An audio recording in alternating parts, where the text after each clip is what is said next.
ভোর রাতে ভয়াবহ আগুন দেগঙ্গায়। গোয়াল ঘরের খোঁটায় বাঁধা অবস্থায় অগ্নিদগ্ধ হয়ে মৃত্যু গরুর। আগুন নেভাতে দমকল কর্মীর সঙ্গে গ্রামবাসী।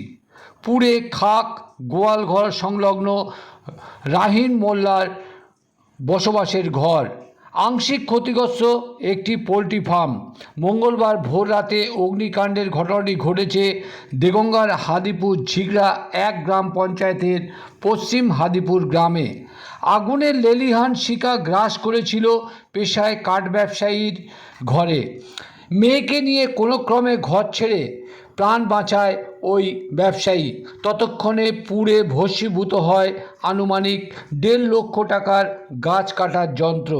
দমকলের একটি ইঞ্জিন এসে আগুন আয়ত্তে আনে। ভোর রাতের এই অগ্নিকাণ্ড নিয়ে কী জানালো ক্ষতিগ্রস্তরা তা শুনুন।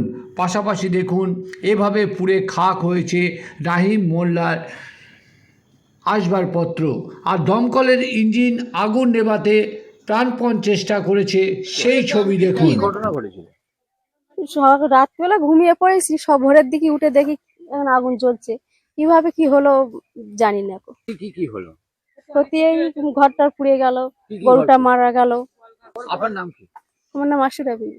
আমি কুদ্দুস মন্ডল। আমার বর্তমানে গোয়াল ঘর বা একটা বড় গরু ছিল, সে গরুটা মারা গেছে পুড়ে।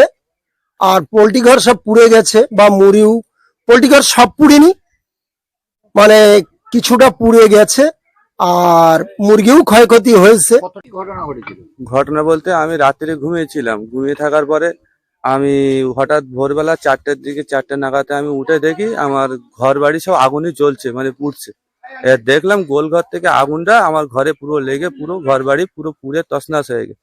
কোন রকম ঘরে কি ছিল? গোয়াল ঘরে গরু ছিল, গরুটা পুড়ে ডাইরেক্ট মারা গেছে, স্পটে একদম পুড়ে মারা গেছে।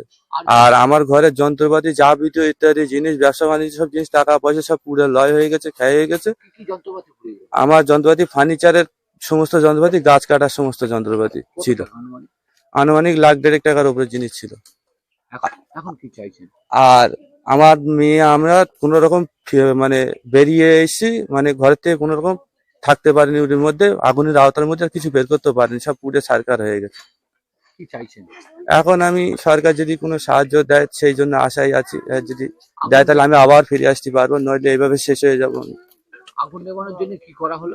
আগুন নেওয়ার জন্য গ্রামের প্রতিটা মানুষ কোনো মানে বালতি পানি এদিক ওদিক দিয়ে যেভাবে ব্যবস্থা করেছে, কোনো চেষ্টা করেছে, বিশাল ধরনের করে লিভিয়েছে। দমকল এসেছিল, ওরা লাস্টে এসে ফায়ার ব্রিগেড এসে কোন রকম আগুন লিভিয়ে ফেললো, কিন্তু একটা জিনিস ঠেকাতে পারলাম না, সব পুড়ে ছারখার হয়ে গেল। আপনার নাম? আমার নাম রাহিম মোল্লা।